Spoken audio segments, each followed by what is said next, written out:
हुन्छ कि गाइस होइन ठ्याक्रेक चलाएर यस्तो पसिना बगाउनुपर्छ अनि मात्रै हुन्छ है गाइस है त मिलाइ यहाँ गाउँलेहरू रहेछ नमस्कार आरामै हुनुहुन्छ एकदम आरामै ड्युटी सकेर आउनुभयो हजुर नाइट ड्युटी त हाम्रो आएर आज चाहिँ छुट्टी हो त्यतिकै आएर चाहिँ यहाँ बसेको ल नि त है जाउँ गार्डनतिर भनेर रुमतिर गएर पनि त्यही हो सुत्नु पर्छ हो नि अनि के छ नयाँ नौलो खबर त के समाचार विषय हामीलाई पनि सुनाउनु न त्यस्तै नेपालको त्यही त हो के छ नेपालको भन्नु राजनीति के देश उभो लागेन त्यही त हो होइन कस्तो जनताले दुःख पायो जाने घर जाने कति बस्ने विदेश त्यही त हो पुरानोलाई विस्थापित नयाँलाई स्थापित गर्ने उद्देश्य हाम्रो त्यही हो अनि भनेपछि बुढो खाडोले चाहिँ सेलाउने बुढो त्यही त बुढा खाडोकै पार्टीहरू मिक्सचर लगाएर भोलेर मासु खुवाउने अब फेरि हटिने खानु खाना दिन त भएन नि त हजुर अनि अहिलेको केटाहरू त फेरि त्यस्तै होला नि त फेरि के भन्नु त्यस्ता केटाहरूले चाहिँ देश विकास गरेको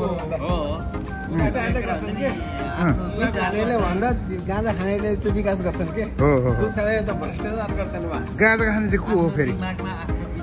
अहिलेको केटाहरू ठिटाहरू ल ठिक छ तपाईँ हामी त विदेशमा छौँ ठिकै छ चिन्ता हुनुपर्छ हुन्छ नि अब देशको चिन्ता त भइहाल्छ नि विकास भएन यताउति भन्ने कुरो नानीहरूको लागि छोराछोरीको लागि त्यही त अनि हजुरको घर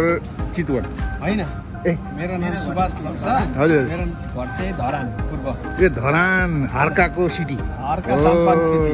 अनि हजुरको हर्काको मान्छे त चितवन रवि लामिछानेको सिटी रवि लामिछाने क्षेत्रको मान्छे दुईजना हामी दुईटा त होइन हामी रवि लामिछानेको क्षेत्रको चाहिँ होइन तर डिले जिता खानको चाहिँ हामी दुईटा चाहिँ ए चितवन त घन्टी नै भनौँ न दुईटा क्षेत्र जितेको हजुर तर म त रवि लामिछाने त श्रममै श्रम हो जनता के अरे हाम्रो हर्के श्रम गरेर देश बनाउने हामी हजुर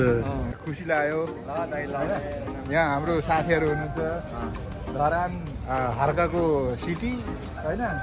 यहाँ रवि लामिछानेको सिटी उहाँ पनि रवि लामिछानेको सिटी है म चाहिँ छैन म विचलित हो होइन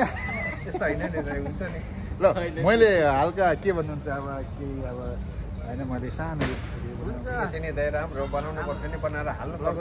सबैलाई देखाउनु पर्छ नेपाल भन्दा पनि यस्तै हो परिवारलाई केही भन्नुहुन्छ भने भन्नुहोस् यहाँ धेरै धेरै माया छ सम्झना छ राम्ररी बस्नु त्यही त हुँदै हामी यता समाजमा होइन यो घर सम्हाल्नु बालबच्चा सम्हाल्नु यो मनको दुःख पनि बुझ्छौँ हामी यताको दुःख पनि बुझ्छ त्योहरू सही हो ल धन्यवाद ल दाइ तपाईँलाई नमस्कार है ल बाई बाई गर्नु नि त है त